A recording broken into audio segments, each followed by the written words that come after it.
Halo sobat sekalian, selamat datang di channel ini. Ark pembebasan paranormal telah usai dan menyebabkan banyak sekali korban, hero maupun villain serta masyarakat terkena imbasnya. Maka untuk itu ada baiknya jika kita bahas rekapitulasi usai perang terjadi dan menjawab semua pertanyaan mengganjal pada saat perang berlangsung. Oh iya, konten ini mengandung full spoiler tentunya. Tapi sebelum lanjut, subscribe dulu channel ini biar admin makin semangat buat kontennya. Dan mari kita mulai. Oke, yang pertama adalah kerugian perang. Setelah perang terjadi, ketiga belah pihak yaitu hero, villain, dan masyarakat memiliki banyak sekali kerugian. Dari para hero misalnya, diketahui ada 19 orang hero yang dinyatakan gugur di medan perang, seperti Midnight, X-Lex, Majestic, Crush, Native, dan masih banyak lagi. Lalu para hero juga mengalami beberapa tekanan mental, seperti shock sampai ada yang takut bila menjadi pahlawan lagi. Lalu ada juga para hero yang nampaknya terlihat cedera parah, seperti Aizawa, Gran Torino, Mirko, Rikyu, Certin, dan Edgesot, serta masih banyak lagi. Dan lebih parah adalah Endeavor, karena selain kehilangan satu fungsi paru-paru, dia juga tidak dipercaya lagi oleh masyarakat. Kemudian para villain juga tidak luput dari kerugian. Misalnya saja, ada 16.929 personil yang tertangkap, termasuk di dalamnya seperti Redestro, Geten, dan Trumpet. Mereka adalah aset penting yang ada di Paranormal Liberation yang berhasil dibuat tunduk oleh para hero. Dan lagi ada 3 penjahat penting yang lainnya dinyatakan gugur atau tertangkap, seperti Twice yang mati, Mr. Compress yang diciduk, dan Gigantomachia yang juga tertangkap. Lalu si Toga yang statusnya kini tidak diketahui. Tidak lupa juga Nomu yang tersisa 10 orang untuk membawa kabur Shigaraki, akhirnya tertangkap 3 Nomu. Jadi sisa 7 Nomu yang tersisa. Dan kerugian bagi masyarakat adalah seperti banyaknya korban jiwa, kota Jaku yang sudah jadi tumpukan rongsokan, hilangnya kepercayaan terhadap hero, dan mulai tak amannya negara Jepang. Karena terungkap bahwa anak dari Endeavor adalah seorang villain sadis. Bahkan saking takutnya, mereka mulai mencari suaka di negara lain agar terhindar dari kejadian yang sama seperti perang yang terjadi. Kedua adalah keuntungan tersisa dari kedua belah pihak. Jika tadi kita bahas kerugian perang, maka sekarang adalah beberapa keuntungan yang didapat. Pertama dari para hero misalnya, mereka berhasil menangkap sebagian kecil personil, meskipun hanya 16.929 dari sekitar 110.000 personil, yang diketahui ada di Paranormal Liberation di seluruh cabang.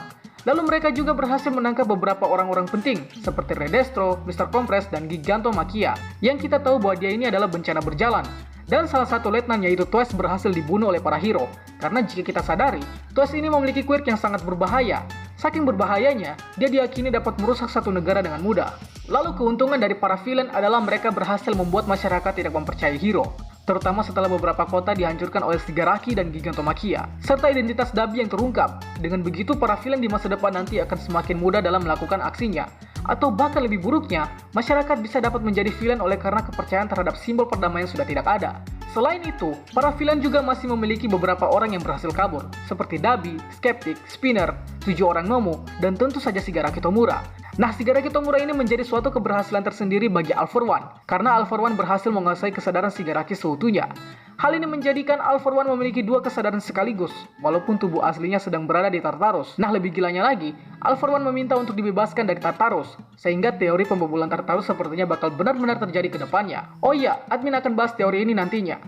Ketiga adalah hal-hal mengejutkan yang terjadi selama perang. Jadi selama perang terjadi atau arc ini berlangsung, kita mendapati beberapa hal yang mengejutkan yang terjadi, antara lain seperti Deku yang mendapatkan 2 quirk baru sekaligus, yaitu Float dari Powers ke-7 dan Danger Sense dari Powers ke-4. Lalu kehadiran bala bantuan tak terduga seperti Best Jeans yang dikira sudah mati, dan Mirio yang akhirnya quirknya kembali. Kemudian terungkap bahwa ayah Hawks adalah seorang villain. Jadi hal ini semakin memperkeruh kepercayaan terhadap hero. Dan setelah admin telusuri kembali, sebenarnya rencana untuk pembuatan anestesi untuk menidurkan Gigantomachia adalah ide dari Midnight, yang kemudian dibuat oleh Momo, lalu berhasil diberikan ke Gigantomachia oleh usaha dari Kirishima. Jadi ketiga hero yaitu Midnight, Momo, dan Kirishima adalah pahlawan yang layak diberikan penghargaan tertinggi karena sudah mencegah bencana berjalan semakin gila. Walaupun sebenarnya sedikit gagal, namun jika saja mereka tidak berhasil saat itu, maka saat ini mungkin Gigantomachia sudah berulah lagi dan menghancurkan kota-kota lainnya. Keempat adalah kemana Monoma selama ini. Nah, ini dia sosok baik hati yang seringkali dipertanyakan oleh para fans. Sempat dicurigai telah berpaling ke Paranormal Liberation, atau bahkan dicurigai bakal menjadi senjata rahasia para hero. Namun rupanya, Monoma ini disimpan ke regu bantuan logistik. Monoma dan Pony bertugas untuk memasok dan menyiapkan bantuan logistik selama perang terjadi, entah itu seperti konsumsi atau alat support. Jadi pertanyaan kalian sudah terjawab dengan lengkap. Kelima adalah kemana Daruma Ujiko dan Toga. Jadi saat ini yang masih belum jelas statusnya adalah Daruma Ujiko dan Toga. Daruma Ujiko terakhir kali diperlihatkan jingkrak-jingkrak setelah tahu bahwa Gigantomachia sudah mengamuk. Namun saat itu dia juga bersama Prison Mike. Prison Mike saat ini terlihat sedang melakukan perlawanan, entah siapa yang dia lawan. Namun hal ini menjadikan suatu tanda tanya yang merujuk pada status Daruma Ujiko. Mungkinkah dia juga ikut dibawa kabur? Lalu ada laporan dari Uraraka dan Atsui Suyu bahwa Himiko Toga sudah kehilangan jejak sesaat setelah mereka berduel untuk memperebutkan Deku. Anjay. Terlebih lagi saat ini dia tidak ikut dengan Shigaraki Tomura. Jadi si Toga ini masih menjadi tanda tanya besar mengenai keadaannya saat ini. Setelah perang ini terjadi, admin takutkan bahwa Deku yang sudah lumpuh tangannya kemungkinan besar akan disuruh berhenti oleh ibunya untuk menjadi seorang hero, atau mungkin disuruh pindah sekolah. Namun kemanapun Deku pergi, rasanya urusan antara dia dan All For One tak akan damai sampai Deku sendiri yang menyelesaikannya. Harapannya ya semoga saja Eri yang sudah jago memakai rewind-nya bakal mampu mengembalikan kondisi Deku seperti semula. Namun kemungkinan tersebut sepertinya sangat kecil. Itulah pembahasan kita pada kali ini. Sanggah apabila ada yang kurang, request juga di kolom komentar untuk pembahasan selanjutnya, dan akhir kata see you next time.